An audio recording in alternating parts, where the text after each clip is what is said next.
ding ding da ding ding da ding ding ding ding ding da ding ding da ding ding ding ding ding da ding ding da ding ding ding. Fubble Time. Hi there, I am Teresa Tomey.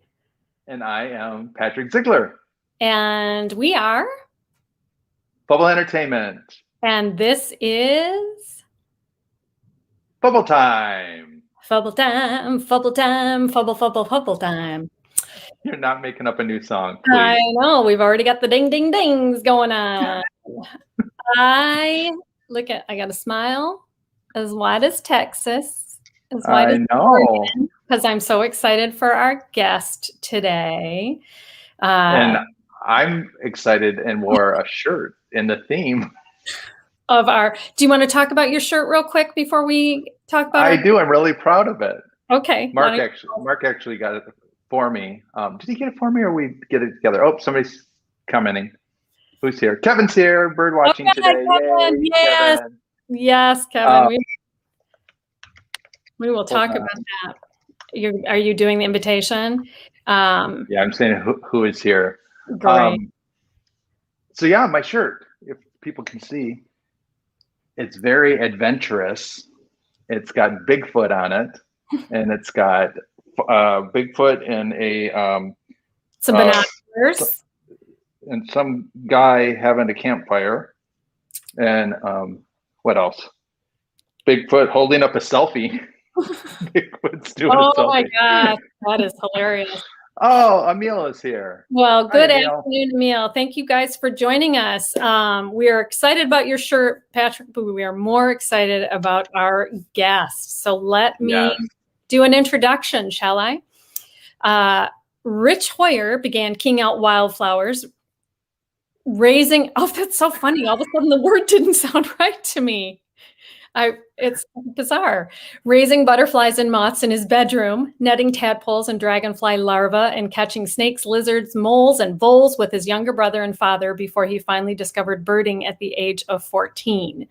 After graduating with bachelor's degrees in Zoology and German, he began his dream guiding career in 1996 as a local guide on St. Paul Island in Alaska's Pribilofs. He has been a full-time leader for an organization called Wings since September 1997. I know he does private tours as well. And we are celebrating Pride this month. We are celebrating creative. So where does this naturalist come in on our creative spectrum?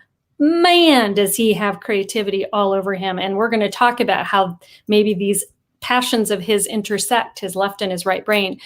His musical ear, which he has shared his musical voice. He is a singer. He is a knitter. He's a photographer. He's a chef. He's a baker. He's so many things. And he is with us, coming to us from Oregon. And we are excited to hear more about Rich Hoyer. Welcome, Rich. Yay. Hi, Rich. Hello, thank you. Oh, hi, Jeannie. Oh, look at Mary Kay. Tommy Shaw's here. Rich just met Mary Kay. Awesome, Mary Kay. Thanks for joining us. Jeannie's here. Good to have you with us, Jeannie. So we got some people showing up. Oh, and poor Ann Goff just texted me. Have you started? Yes. Go to Patrick's page. And you can Oh my gosh, that cracks me up that you're texting your sister in the middle of our high-produced show. Well, while Teresa's texting her sister, Rich, I actually, we have a common last name with each other, but we're in no relationship. So I'm a Hoyer on my mom's side. My mom's was Hoyer, and so my aunt right away posted and was like, "Is Rich a relative of your mom's?" And we don't think so, right? We don't think so. Yeah, maybe sixth or seventh cousin. You know, you go far. Yeah, you got to go back to Germany to find our common ancestors. Well, I think we're going to look into a little bit of our family history with what you have. Yeah. Nice. So I get to ask you the first question, and we know that you're a naturalist by profession, but you're, as Teresa said, you are very creative. And one of the things that we always ask is, when did you first recognize your creative side? I've always sort of felt myself as not being very creative. It's something I enjoy the beauty in things that are created, and I try to get as close to them as possible with my limited creative spirit. Very young age, I think I was just drawn to beauty, things in nature that were beautiful, music especially. I remember my mom taking me to a concert, a classical concert when I was young, and just being agog. Nice. I wanted to be able to do that. So I joined band as soon as I could when I was 10 years old, and started learning to play the piano. I started begging for piano lessons when I was 4 or 5. Oh, wow. So pretty early on. You hear a lot about being pushed into piano lessons. I love hearing it when people are like, I was begging to do piano. That's great. So then from there, did you kind of follow that creativity through your youth, and did that kind of morph into your interest in nature? And I'm just kind of curious on how the two play with each other a little bit. I think they ever met closely. I think early on, my interest in nature was just questioning, what is that? What's the name of that? I want to know what that is. And then it became, I think, especially bird watching, when I realized I was gay, more of an escape, getting away from people, going out in the woods and being by myself where I didn't have to interact with people and accidentally reveal myself. Ah, interesting. And the creative part was just on the side. I have memories of 3rd grade class, and we knitted, we made scarves on looms, and we wove Easter baskets and stuff like that. And that was just always been this burning passion inside of me to get back to be able to do that kind of thing. But I wasn't able to do that till relatively recently. I learned to knit again, finally, 10 years ago, 11 years ago. Yeah. I'm still kind of sitting in that you don't see yourself as a creative person. I'm still trying to wrap my head around that. I mean,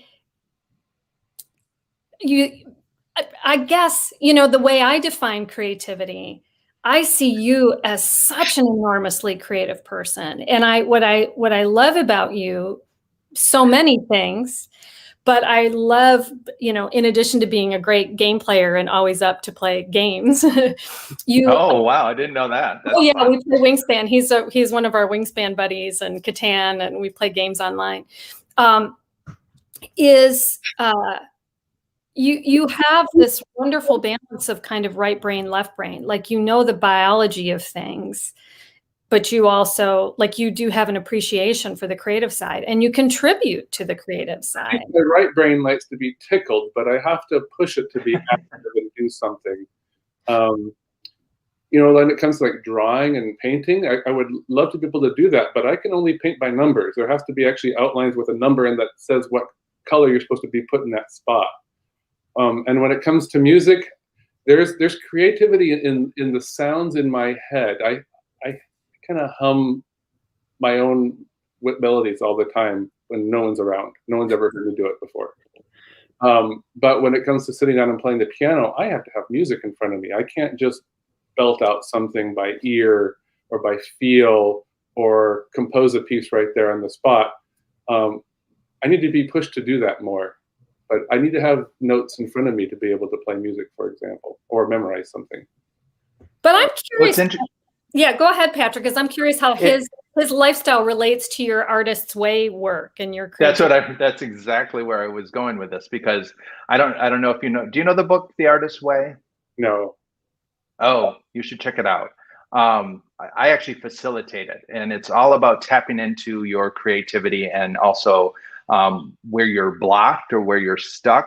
It explores a lot of different things around creativity, and it explores childhood behaviors, childhood things that you learned as a child. And one of the things that people come to me and say Patrick, I'm not creative. I'm not a writer. I'm not a, I don't play an instrument. I'm not an actor. And I'm like, doesn't matter. It's about living a creative life.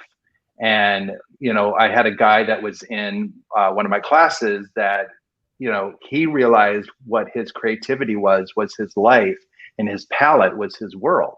And it's about, opening up to more things. So exactly kind of what you just said. It's like, well, I don't sit down and just play music on my own. I have to read. That's creativity. You know what I mean? People who create things out of nothing. They imagine something that doesn't exist already, and then they make it. Whether it's a painting or music, or like what you guys do, these shows that you do that didn't exist before, and you just snap them out of midair, out of your head. That's to me what the creative spirit is. Which I have to work at imagining something that's not already in front of my face. But you can do. Look at. I'm going to force you to be a creative. Damn it! We're forcing it on you. We're going to talk about birds. I promise.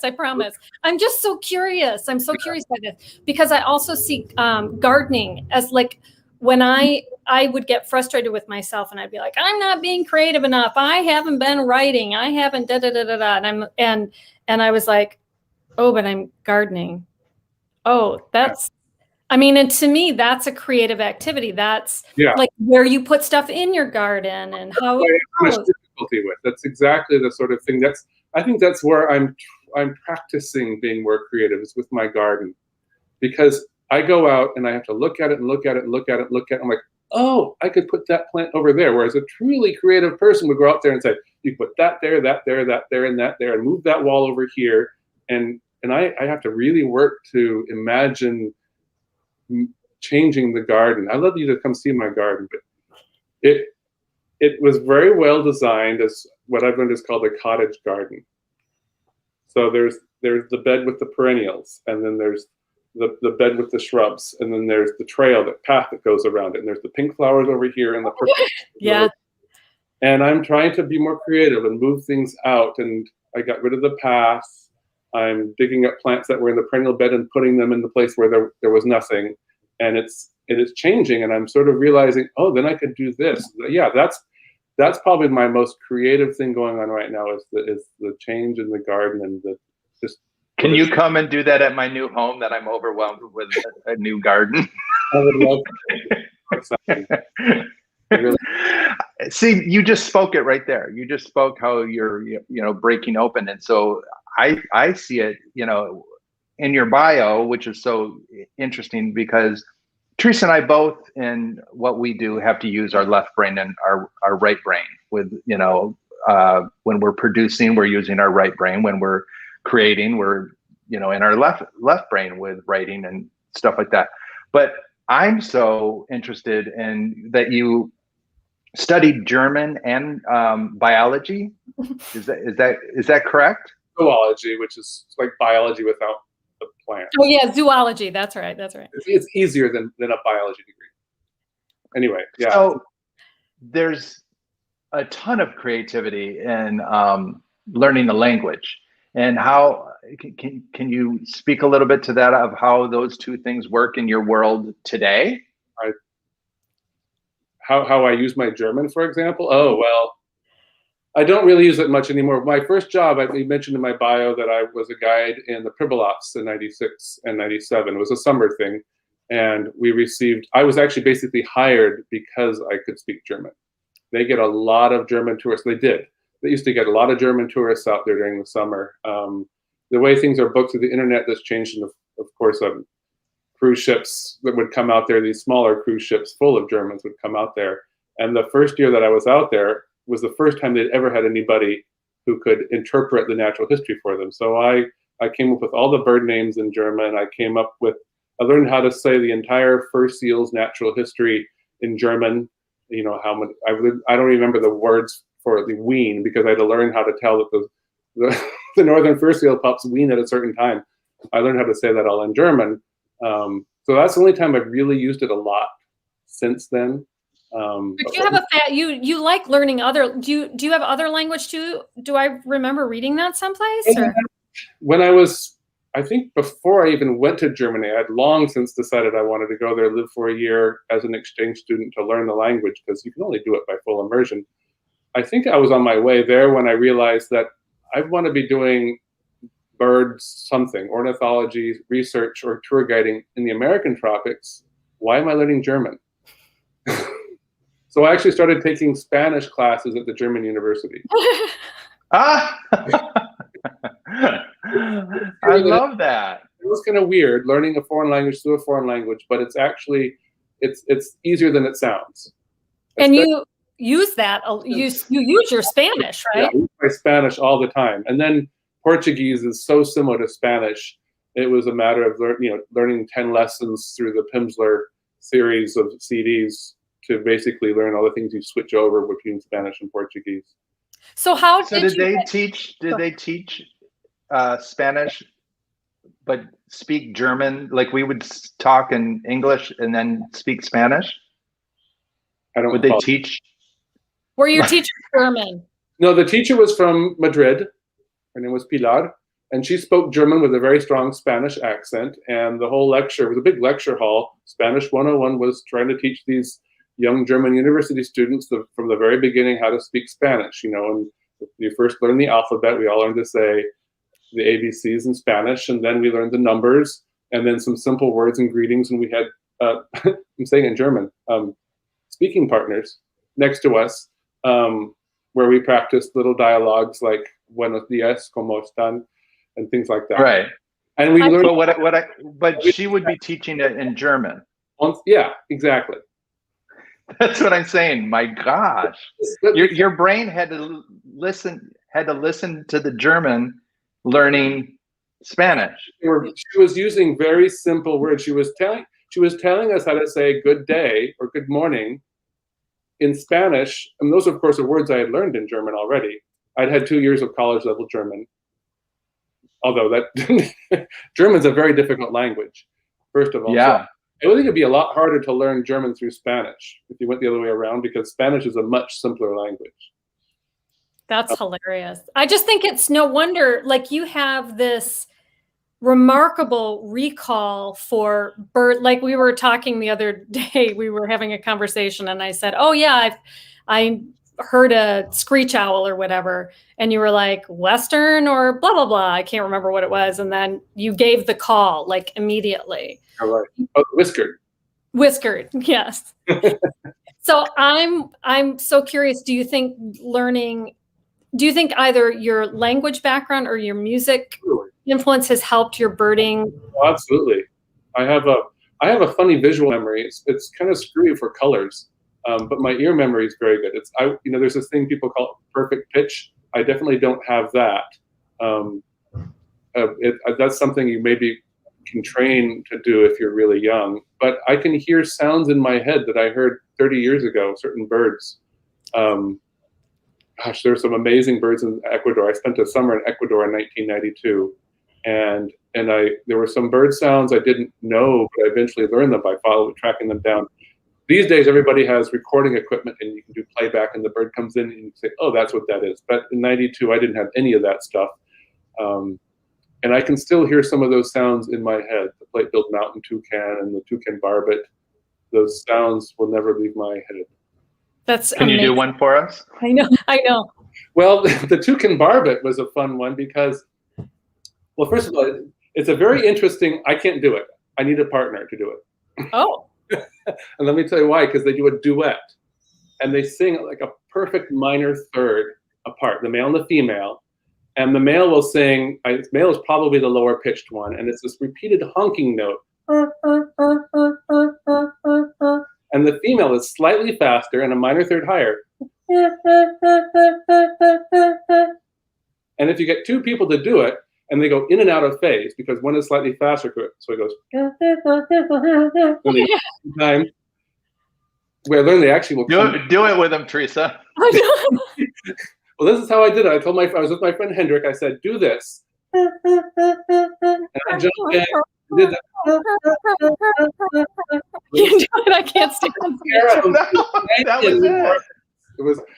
It was hilarious. It was amazing, and for the longest time, I didn't know what it was. I heard these birds way off in the cloud forest of Western Ecuador, and I read through the Birds of Colombia, which was the only field guide at the time, bird by bird by bird, reading the voice description until I found it.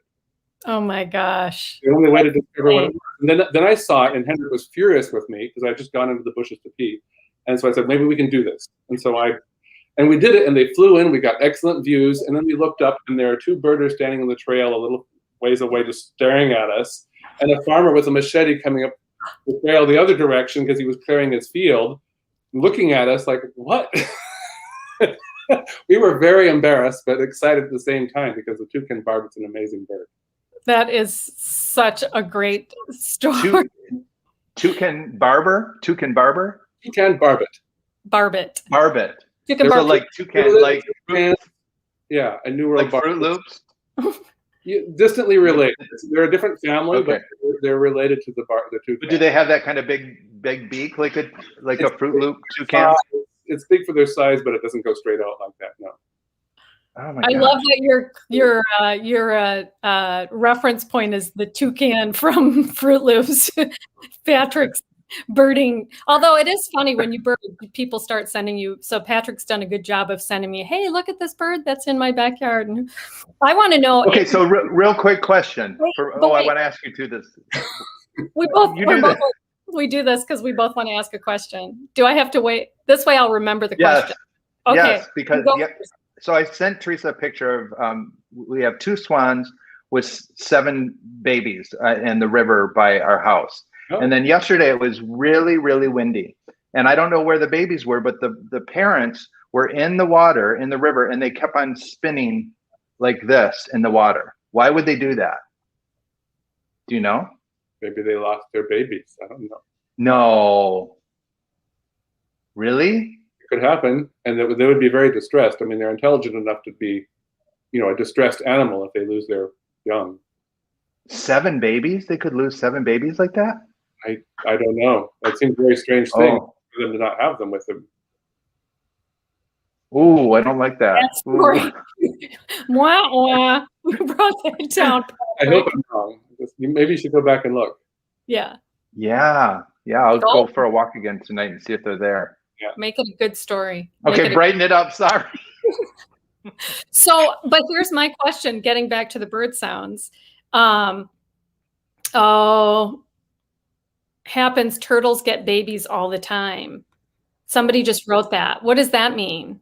She said, snapper turtles. Oh. Our friend Becky wrote that. Let's move on. It's making me very sad. So here's the question, but this is nature, right? This is the circle of life. Here's what you get more exposed to when you're out in nature and doing that. But have you ever married your bird sounds with vocal warm-ups? Do you teach? Because you've sung. Do you sing with the Eugene Gay Men's Chorus or the? Yes, I'm singing with them online. We're actually going to meet in person for the first time since I joined them in about a month. Oh wow! And I've just this last week recorded my parts for our upcoming concert on June 27th. Nice. And so I'll post the links to my Facebook page so everybody will see. You can go online and broadcast. But our director is currently in the process of piecing all of our together, our videos together. And have you ever done vocal bird? Like, is there a bird that would make a great vocal warm up? Oh yeah. Well, I have to warm up before I do barred owl, for example, because I'm a barely a tone. I'm not a tenor or a baritone. I'm somewhere in the middle between the two. And I have a very getting high enough to do barred owl. But sometimes if my voice is warmed up, I can go and get above the falsetto and do a really nice barred owl. So I have to warm up to do the owl because it's loud and forceful. I don't want to hurt myself.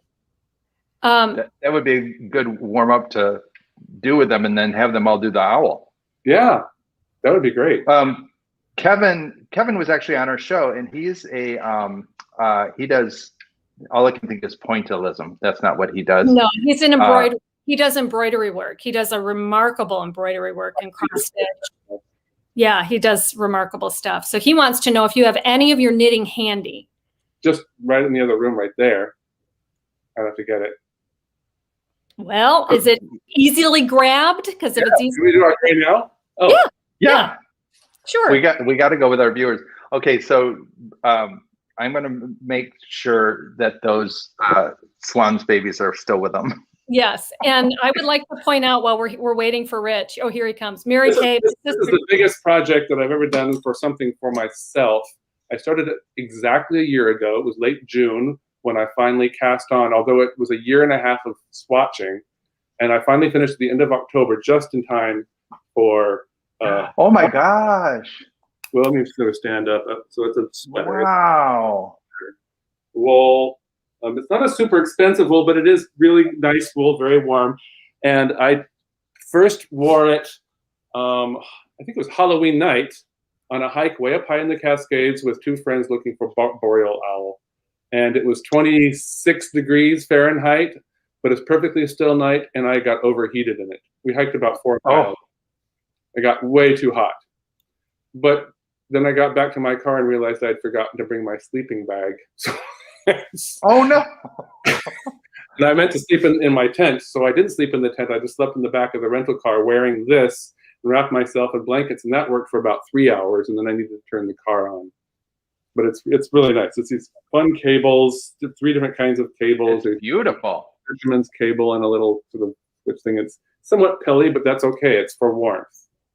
My sister Mary Kay texted. Mary Kay just texted, "Wow, I want a sweater."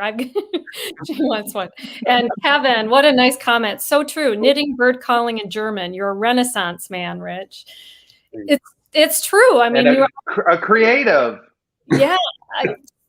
So, I mean, such a remarkable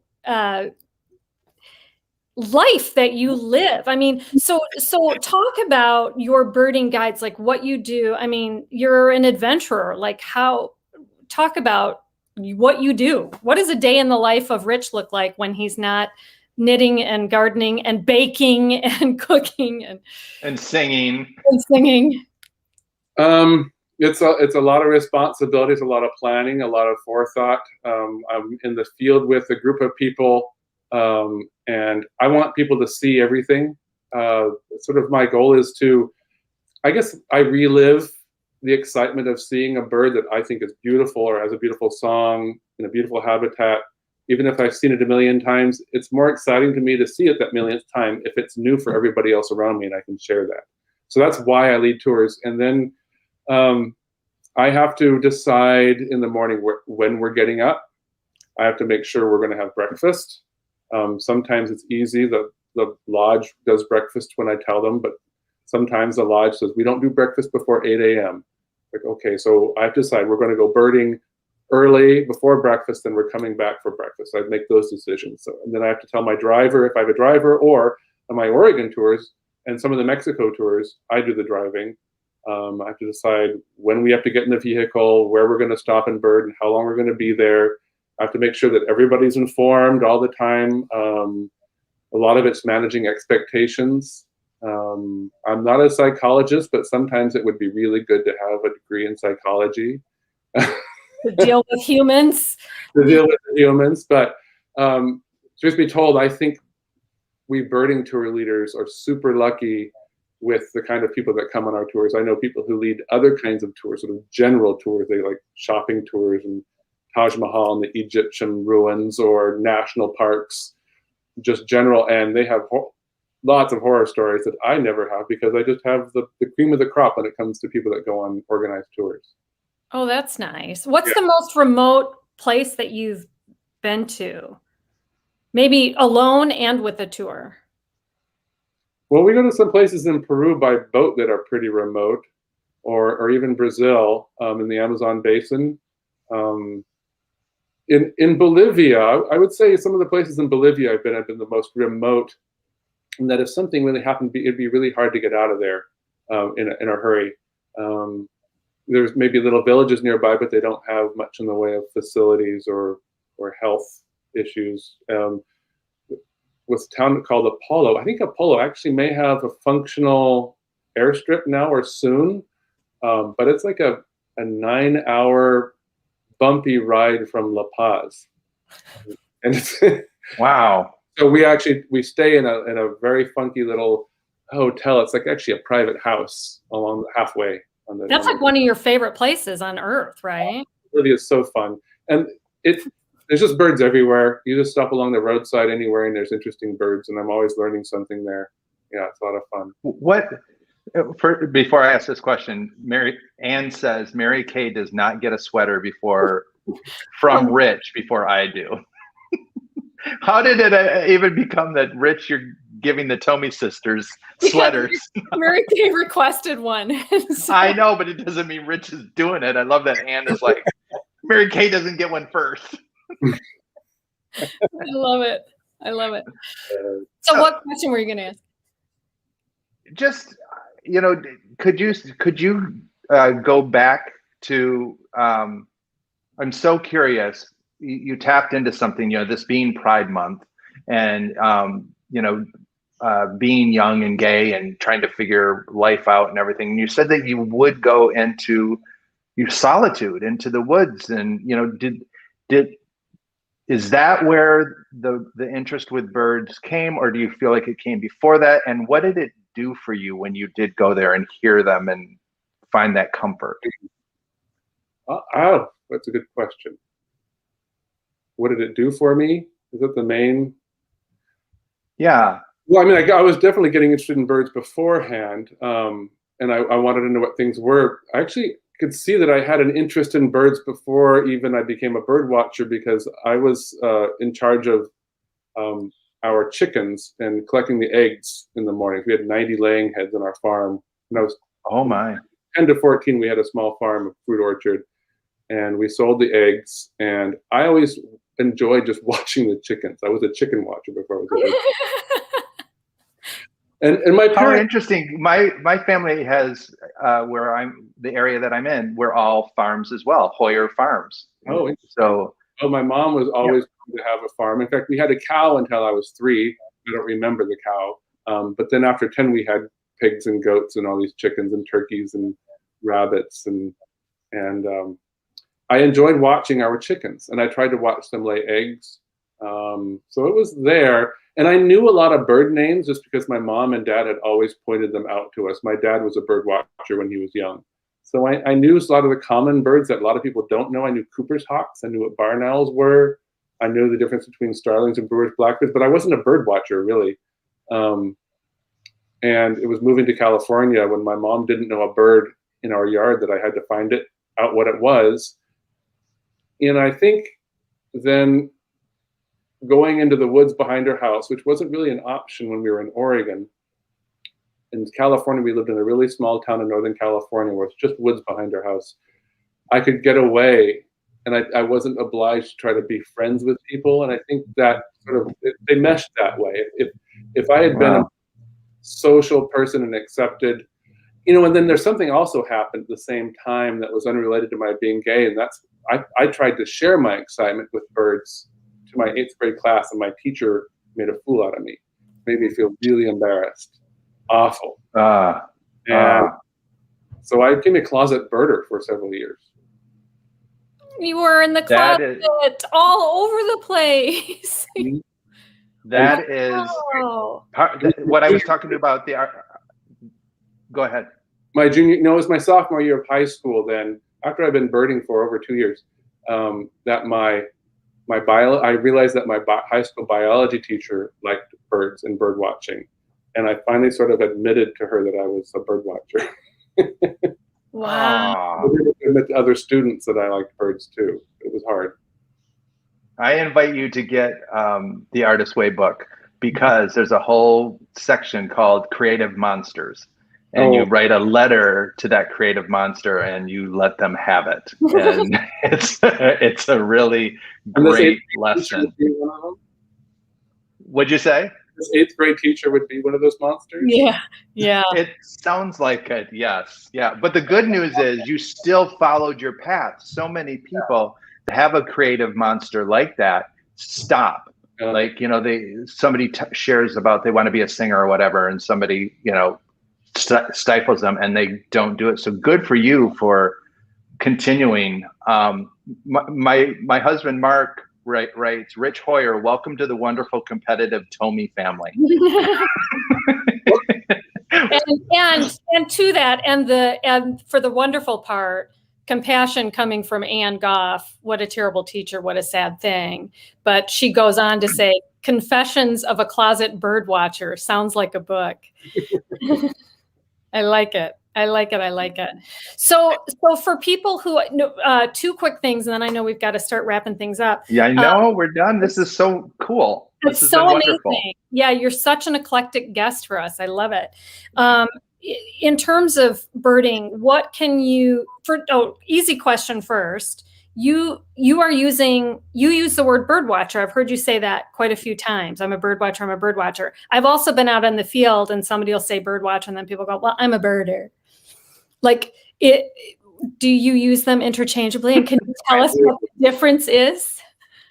Yeah, I mean, there should be a difference, but I use them interchangeably. I guess if you've never really liked birds and you never watched birds at your feeder and you never look at a common bird, but you only go out and go look for birds that you've never seen before. There are words for that, which one of them is twitcher or lister.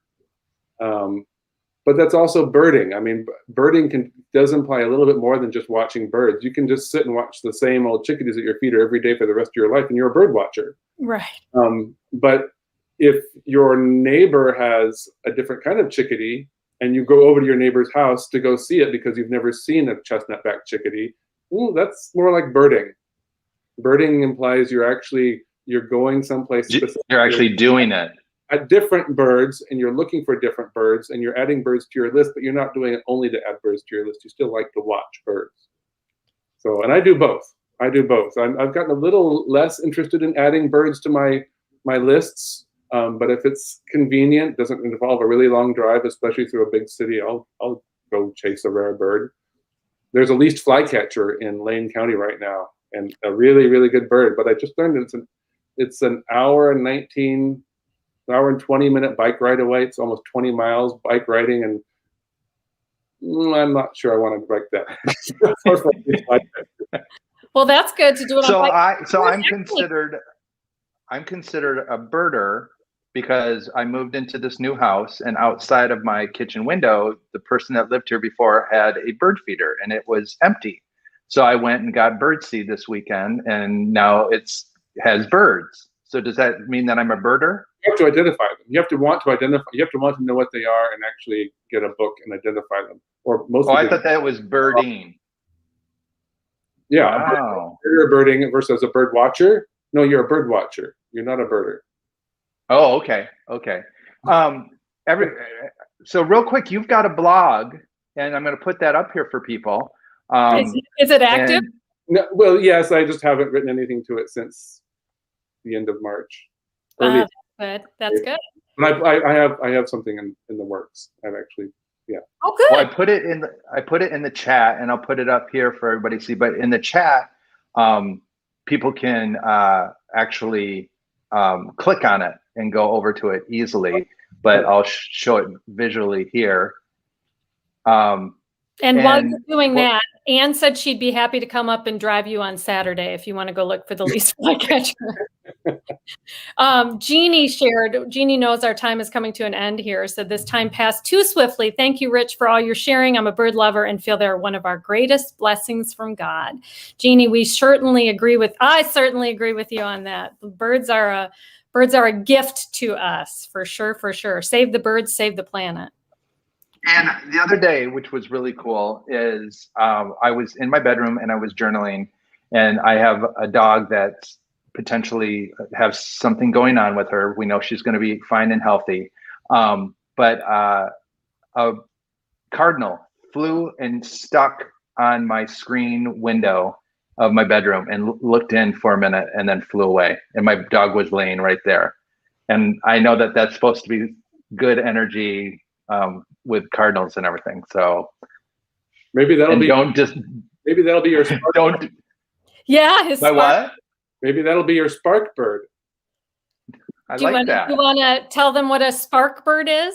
The spark bird is the bird that sort of lights your wonder in birds and gets you to looking more and becoming more than just a bird watcher, but a birder.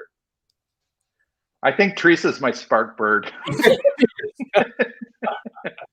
Because I will. When I lived in Florida, I would like see a bird and I'd be like, "Oh, I got to ask Teresa about that bird and what is it?" And great. But he's promised he's promised me that he won't go birding with me until he gets an outfit that looks like Mr. Howell, and that I dress like Mrs. Jane Hathaway, Miss Jane Hathaway, and that we go out birding looking like Jane Hathaway and Mr. Howell in tan safari outfits. Safari outfits. We're gonna do it. We're gonna do it someday. I'm gonna make him do it. I've already was thinking, how can I find it? The other thing that he likes to do is he likes to titter at the mildly inappropriate bird names like bush tits and nuthatches and yeah. A flying tit bobbler.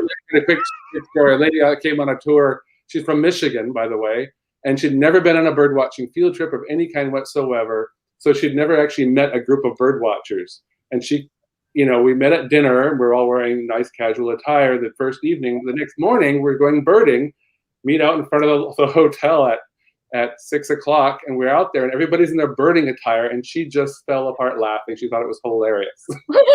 I've never seen a group of people wearing bird watching outdoor attire before.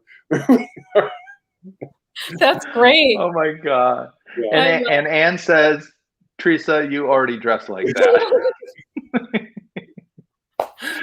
Oh, this was so much fun, Rich. Great. So much fun. So everybody can check out his blog. And if somebody wants to go on a birding journey, they can contact you. How? Wingsbirds.com. Wingsbirds.com? Yeah. Nice. Find Rich through wingsbirds.com. Anne and I had the pleasure of meeting Rich we went to Mexico, and it was a great trip because it was birding and culture. So again, it was your left brain and your right brain taking us on that journey. And to close it out, I'm going to ask you one last question. Okay. On all of your journeys, because you do take in culture, is there an art that you experienced on one of your birding trips, or a cultural experience that you had that was undeniably one of the most interesting things you experienced? Oh, I love it when I see the women in the Andes spinning yarn. And I have a few balls of yarn. Actually, I was on a vacation and a trek in the Mustang Valley in Tibet, and I bought some yarn there from a lady as well. That's very cool. Yeah. So I have some hand-dyed, hand-knitted, not hand spun cotton and wool. Cool. Wonderful. You make me want to Google it now to see what it looks like. Yeah. Probably on there, right? Well, thank you so much, Rich, for joining us on Fubble Time. And this was really interesting. It was really fun. All right. All right. Bye. Thank you, Rich. Hugs. Anne says, hugs to all three. This was fun. Yes, we thought so too, Anne. Thanks, everybody, for joining us. Next week, do you want to share who's joining us next week? Yes, Wade Rouse is joining us, and he is a successful author that has a series of books under the pen name of Viola Shipman. So check that out. The most recent book is Calendar Girls. Is that? No, I'm not saying it right. I'll have to look it up. But we're excited about having him and continuing our Pride journey for the month. Right? That's right. So thank you so much for joining us. And as we always say, gotta go. Gotta go.